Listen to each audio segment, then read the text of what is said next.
interneters, welcome back to another video. And so for today we're going to be learning how to do the sonic rise, since we have a bit of requests on that linkage to do, and by a lot it was only 3.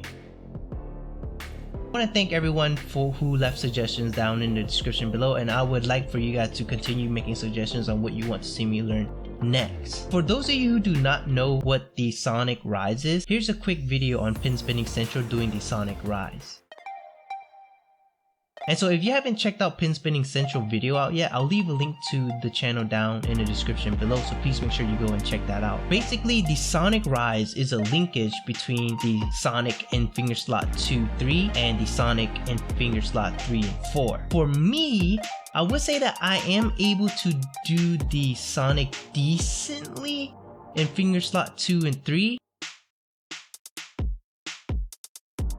but like always, the finger slot 3 and 4, it's a different story. And by a different story, I basically don't know how to do the sonic in finger slot 3 and 4.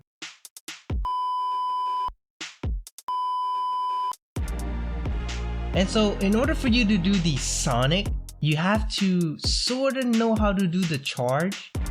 And I don't know how to do the charge either in finger slot 3 and 4. So yeah. So if you're in the same boat as me, I'll leave a link to one of my videos that I made a while back. It was when I took my time to learn the charge and the continuous charge in finger slot 1 and 2. Please make sure you go check that out if you're having trouble with learning the charge. I guess we'll start off this sonic rise video with me learning the charge, if that makes any sense.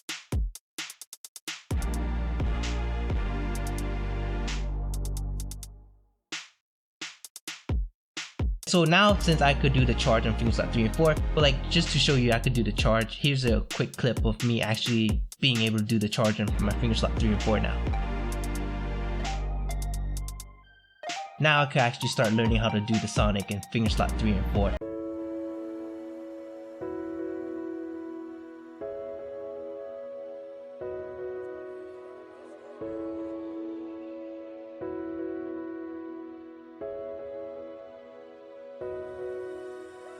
When I'm first learning how to do the sonic, I really didn't care whether the pin was spinning in circular motion or not. All I wanted to focus on was getting the pin behind my ring finger. And so basically I focused on moving my ring finger forward and doing the sonic and getting the pin to go behind it. And the pin motion was mostly going side to side, but it really didn't bother me on that. I just wanted to focus on actually getting the pin to finger slot 2 and 3. Eventually, as I continued to do this, my ring finger was able to just move forward without me like concentrating to get my finger to go forward or bend it down slightly so the pin could go behind it. And so once that became natural, I continued practicing for a little bit, and I started increasing the speed on the pin and actually incorporating the circular motion of the pin. Now it's time to actually link the two sonics together.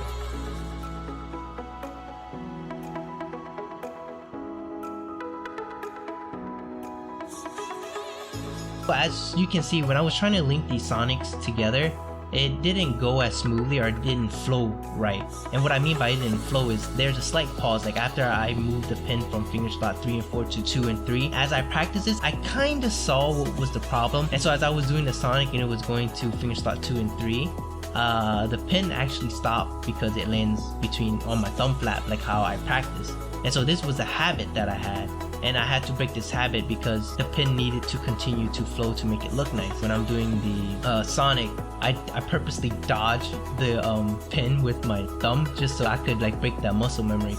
And so eventually when I broke that muscle memory and the pin didn't hit my flap anymore, it was kind of difficult to get the pin to do the continuation just because I'm used to having the support from my thumb flap. And with all of that, I eventually got the sonic rise out.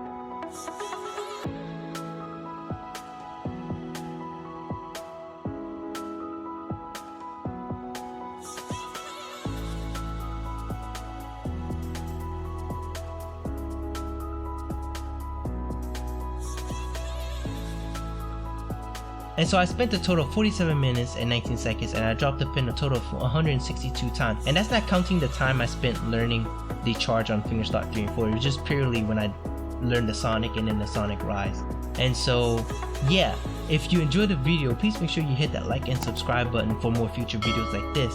And like always, thanks very much for watching, and till next time.